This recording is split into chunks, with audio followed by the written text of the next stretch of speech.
What's a story you always wanted to tell on this sub, but nobody ever asked the right question? My family was once rescued from a hurricane by a Colombian drug lord. We lived aboard a boat and our engine went out while Wilma was forming around us. We ended up having to do an emergency tack into a hurricane hole that was in his territory. He helped us fix our engine, gave us advice on our next trek so we could avoid waters that were pirate infested, and invited us to his house for dinner. I wish I knew his name, because my family would have been in serious danger were it not for his kindness. Drank 2.5 glasses of ouzo and some beer, then got thirsty and drank a lot, and I mean a lot of water. Next morning collapsed in the bathroom and ended up in a coma for 1.5 days. Turned out I got water poisoning. Could have died because of the booze and later because of the water, but survived both. Moral of the story: with heavy booze use small glasses.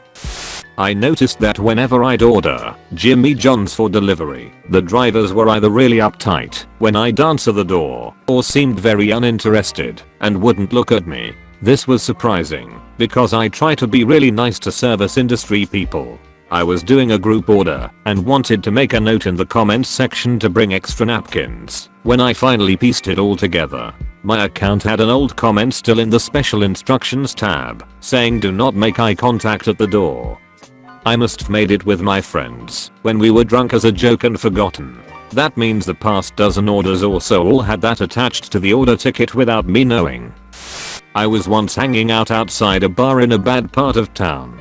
My friend and I were just waiting for an Uber when a group of sketchy f***ers came up and started talking to us aggressively. We were 90% sure we were going to get robbed. I was just kinda over it. I had a bad day already. I just started making a string of jokes in conversation until the guys said this guy's weird and left us alone.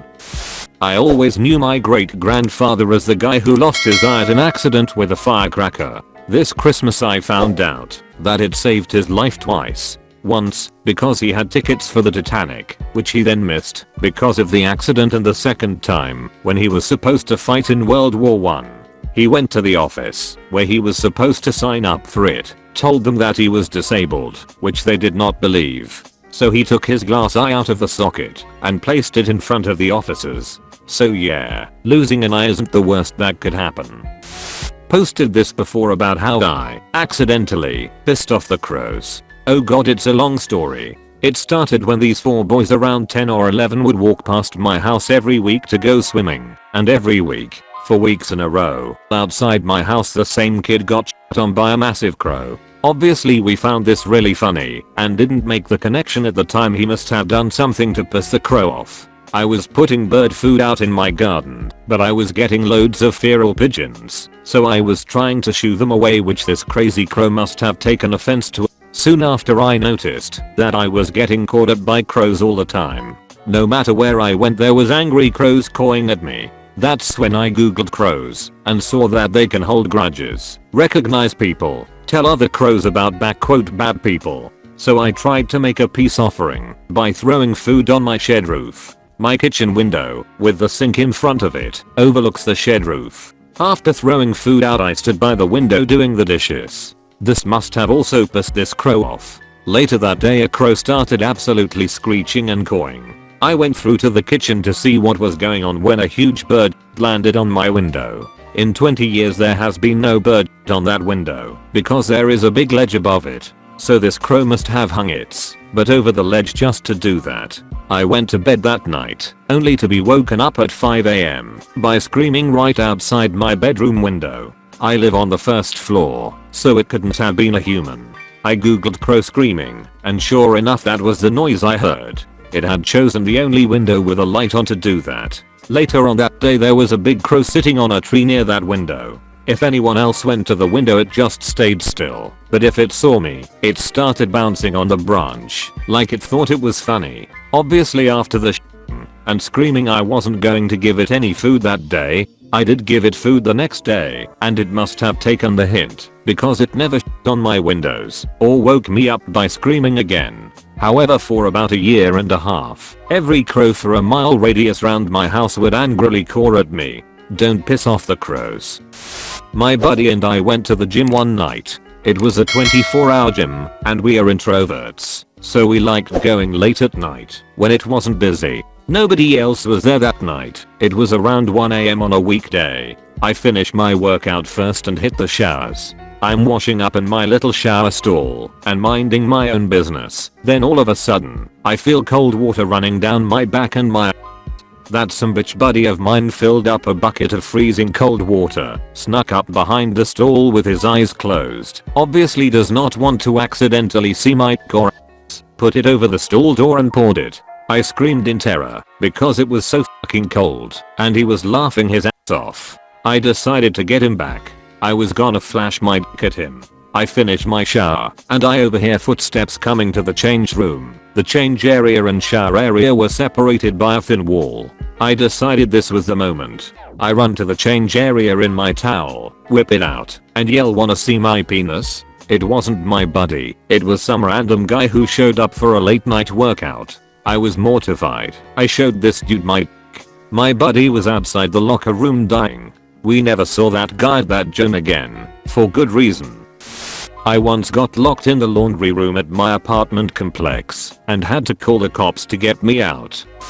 I was hanging out at the river with my friends drinking a Capri Sun when I was 8 and a grown man we didn't know pointed at me and yelled, "That kid drinking Capri Sun." My friends started laughing and one of his friends yelled, "Is it good?"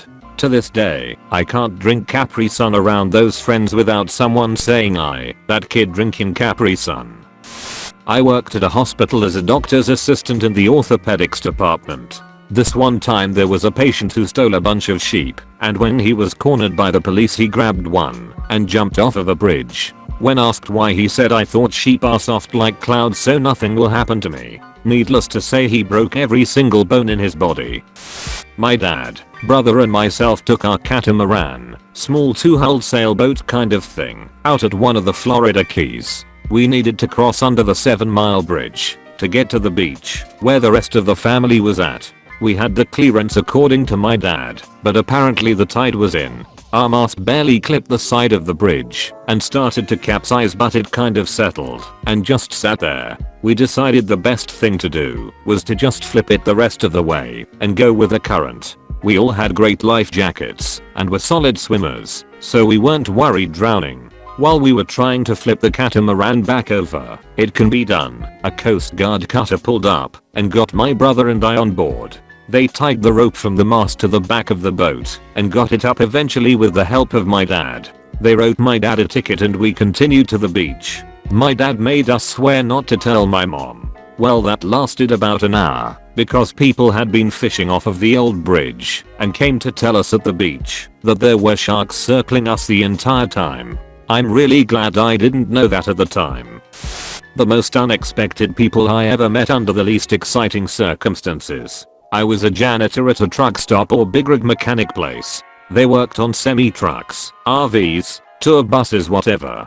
Sometimes a mechanic was working late and there'd be some Joe Blow trucker or Midwestern family waiting to get their vehicle back. So one night I'm bebopping around, gathering trash or whatever, and turned a corner to see 6 Japanese men, all wearing black leather, studs, eyeliner, spiky hair and all. The most guys I've ever seen. Of course I'm like, what the f***? But we got to talking, and I find out they're a Japanese heavy metal band called Duran Grey. Never heard of them. They were on tour and heading to Seattle when they had some issues with their bus while passing through my state, Idaho. They were nice as hell and encouraged me to look them up, and I wished them a good tour and went about my work. One of my favorite memories. Totally bananas. Sweet boys. One time, as an innocent child, I discovered I had no gag reflex. How, you ask? Well, we had a freaking competition in year 3 in the class because we were so bored. Each person grabbed a pencil and slowly started putting it down their throat. Whoever got the most amount of pencil in their mouth won. The teacher had just left the room to go make copies of something, so she would be gone for ages. I was the second person and immediately won when I put a 15 to 20 centimeters inside my mouth hole and didn't gag. That recess break, my friends and I played truth or dare and we all went around. I chose dare and I was dared to eat my banana whole by a girl that was in my class, and I obliged. I just became that kid in 3rd grade who had no gag reflex. When I told my family of my amazing discovery, they made the comment boys will love you, and I didn't understand until a few years ago what they meant. Make sure to subscribe to our channel and hit the notification bell. Let us know your thoughts on this topic. See you soon.